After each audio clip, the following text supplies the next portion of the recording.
Hi, ladies and gentlemen. This is Eddie Marcus, and I want to take a little bit of time to talk to you for a moment. I want to talk to you because you are a human being just like me, and we require some of the basic essentials that are common, to bring some happiness to us. We experience a lot of the same toils, torments, and pains, and I just hope that this message that I have on my mind today could be a little beneficial to each of us. I want to share a story with you that I heard when I was a little boy. Maybe you've heard it before. It's a Bible story. It has to do with the separation of the sheep and goat. And what it basically references is that the owner of this big world, you know, however we refer to this owner, or how we call it, we might call it God, we might call it Jesus, and the scenario might even just have a great authority figure. But I want to use the authority figure of someone that is responsible for all human beings. And these human beings, all of them, collectively, are referred to as sheep and goat. And the story goes that on a certain given date, the Lord of all humanity, and this is somewhat paraphrasing because I want you to understand what I'm saying. The Lord of all humanity is going to call all human beings before him. He's going to separate them. On the one side, he's going to put goat, and on the side, he's going to put sheep. And on the sheep side, he's going to say, "Come to me. I got great rewards for you. When I was sick, you came to see me. You looked after me. When I was in jail, you came to visit me. When I was hungry, you fed me. When I was down and out, you gave me comfort.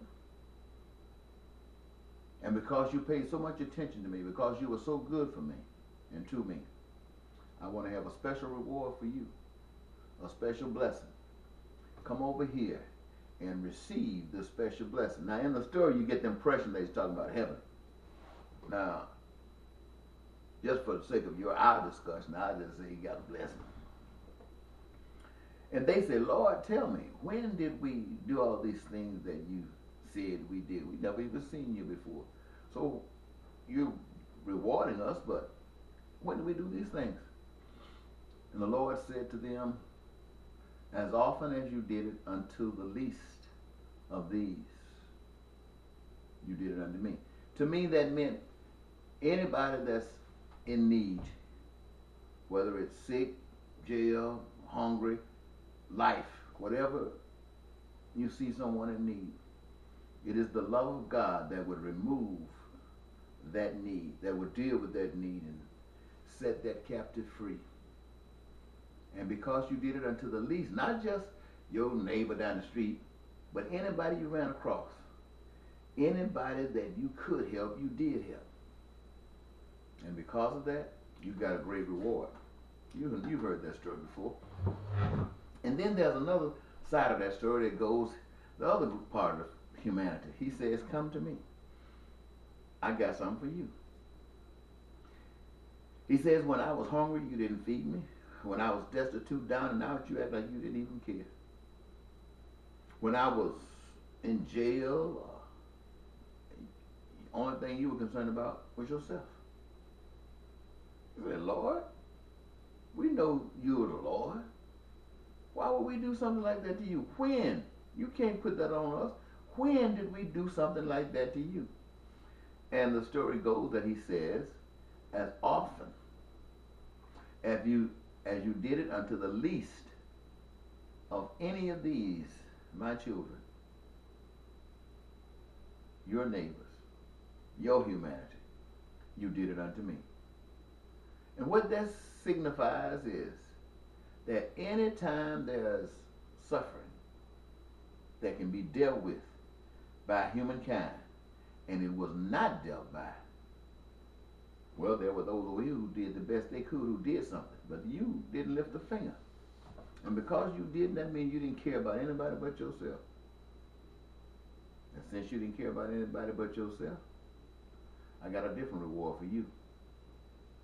And they were saying, oh Lord, what you gonna do? Now they were expecting some type of cruel punishment, but they didn't get a cruel punishment. What the Lord did, He didn't send them to heaven. He says, what I'm going to do for you, I'm going to let you return back to the life of humanity, the life of humankind, the life of human beings walking around here the same earth that you were on. Now he said, all of you here, every one of you that desire a career of your choosing, something that you can do while you're on earth that you love doing, I want you to stand up. And ladies and gentlemen, everybody there stood up. That means everybody wanted to do something. And especially that dream career. So he said, okay, everyone that would like to have all of the education that they need to be better at whatever it is that they are to do, every last one of you that would like to have unlimited, unrestricted education, sit down. Every last one of them sat down. Then he said, now, if there are any of you that would like to have a guaranteed assurance of health care if you ever get sick, you want it from the womb to the tomb, never ever a time when you are not protected under some form of health care. If you desire that in your life, I want you to stand up. Every last one of them stood up. Then he said, if there are any of you who would love to have a form of housing that would meet your needs, would meet your demands, and built like you want to, I want you to stand up. I sit down, whatever, sit down or stand up. Whatever they were doing the last time, this time we want to do the opposite. So I'll say sit down or stand up. And every last one responded in kind. So he says, anyone that want to have transportation, just a good life, all the things that you come under need and want to desire, have these things made. If you want those things, I just want you to straighten your hands up in there. And ladies and gentlemen, every last one of them stuck their hands up in there. So he says, now this is what I want you to do. I have prepared above the earth, on the earth, and in the earth everything that you would need to meet the demands of your careers that you have chosen. And your careers that you have chosen are designed in such a way that every last one of them complement one another. It's like a puzzle of life. Every career complements one another. And it complements it in such a way that all of those things that you say you require, health care, education, your careers, housing, transportation, all of those things that you said, that you desired, that you want, every last one of you agreed on them. All of those things, I have prepared the elements, and all you got to do is do it. Now, in order for you to be successful in this, we already know that every last one of you desire these things.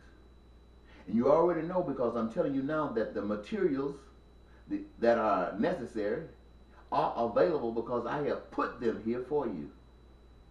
Now all you have to do is respect one another. Respect one another's idea of careers, idea of education, idea of healthcare, idea of housing, idea of the life. Because you've all agreed that you desire it. Now you respect them. And the stuff that I have provided for you, if you respect them, make sure that each of you, not just some of you, but make sure that each of you get from those resources that I have provided through those careers that you will be attached to, and make sure that every last one of you have those things. I'll see you later. Some going to heaven. Some getting another shot. Now, the question is, how many of you desire to have all of those things that I've mentioned? I would say that every last one of you would. And I also have shared with you how it operates. Now, the only thing that could prevent this from happening is if some of you are hard-hearted, greedy, and you want to have so much that you can't even use. And if you got it, it means that somebody else is without. That's the way, that's what got you here before me today. Your selfishness. That's why I'm sending you back to learn what these over here have already learned. So, ladies and gentlemen, what I am saying to you, I've lived quite some time, and I'm grateful for that. But do you know the number of people who cry? Do you know the people who are suffering because they have a lack of stuff? Not because I have not provided it. It is provided, but you snakes out there, you hard-hearted, selfish snakes. And not only you hard-hearted, selfish snakes, those of you who have been denied have put the power not of God in your life or over your life. You have put the power of those who would deceive you, those deceptors. You have allowed them to amass all of the stuff that they have amassed that they never need. And you walk around here with nothing. That means they're your God and not I who have created you and all that stuff out there. Ladies and gentlemen, do you know how many young kids who are going through so many changes, they pack their bags and sit on the corners of the street hoping that somebody would kidnap them so they could have possibly a better life? I bet you don't know that.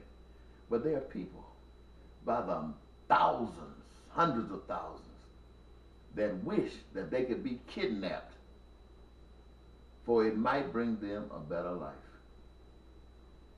I say these things to you as I sit here right after this new presidential election, or should I say national election, because now, as the people say on TV, we spent over $2 billion in a political campaign that didn't do anything, didn't change a thing.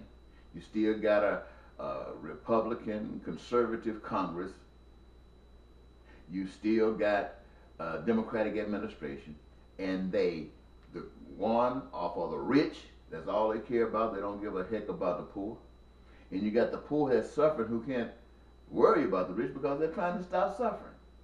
And even though the plans that are being proposed won't eliminate that, they figure it's better than what they got. And here I am telling you the way to live on earth as though you are in heaven. Respect the Creator who created all things, including you and I, who has provided that you and I can live here on this earth as if we were in heaven, requiring that we first honor God. And how do you honor God? By respecting God's creation. That's one another. Somebody said, seek ye first the kingdom of heaven. Or others say, seek ye first the kingdom of God and his righteousness. And all these other things that I have just mentioned to you about would come to you. Well, basically what it's saying is saying the same thing that I have just said. Not trying to. Why would Bill Gates have a, and I'm using Bill Gates, I'm not trying to put Bill Gates down because Bill Gates is just as good as any American. No, he's not worse than any. He's just as good. But the question is, why would he have $50 billion and others with trillions and trillions of dollars? Why would they have that in a society where everybody needs something and there's so much poverty, hunger, and crime and violence that comes from that stuff out here? Why would some? You know why? Because they are selfish. They have designed laws that allow their selfishness to prevail. And ladies and gentlemen, the truth of the matter is, it's going to stay that way until you change it. God is not going to make it change. Your suffering is designed to motivate you, to stimulate you, to stop that stuff from happening. Not necessarily sending you to war. God is not a killer. God is a wise God. And you who are led by the Spirit of God are wise. So, I say to you, today, here in America, in North America, in South America, and all over the world, the same things are happening. There are some places where people are being slaughtered, because there's one group of people that wants to maintain control and have power and that much authority and substance over others till it doesn't matter that they take planes and pour gas on them and set them afire, drop bombs and anything that they can get their hands on to kill people. And the rest of the world sit back and look because, hey, they do the same thing when the push comes to a shove, and even though it's not happening in America, you stand up, it just might. And so here we are today in this dilemma with me trying everything I possibly can to wake you up. And you know what, ladies and gentlemen, I'm going to be honest and tell you the truth. 33 years of this, and I have not awakened one soul. I can stand right here and tell you everything I just told you. You can put a Republican on this side and a Democrat on this side, and they'll tell you what Mitt Romney told you. They'll tell you what Barack Obama told you, and I'll tell you what I just told you, and we will ask you to vote. Which one, what plan do you want? And I tell you what, I will give one vote. You know where that vote comes from? That vote comes from me. Nobody over here wants anything to do with what I'm saying. No one over here wants anything to do with what I'm saying. It's not that they don't want it. It's just that they are blind to the idea that it can't happen. They are blind because all their lives they have seen go on what is going on. And in their minds, they think that's the only way it can happen. And the stuff that I'm telling you about, they think it can only happen. When I say they, I'm talking about you.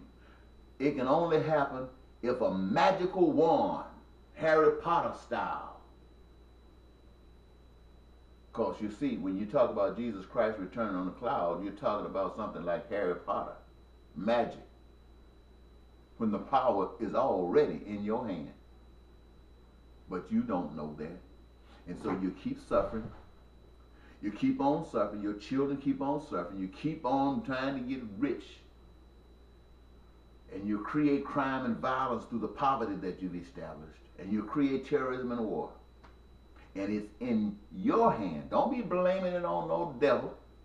Don't be blaming it on no Satan. Don't be blaming it on no, what they call it, Lucifer. Blame it on you. And when you reap those rewards, if you change your way, and you reap those rewards of life, having everything you want, don't be trying to give God no credit.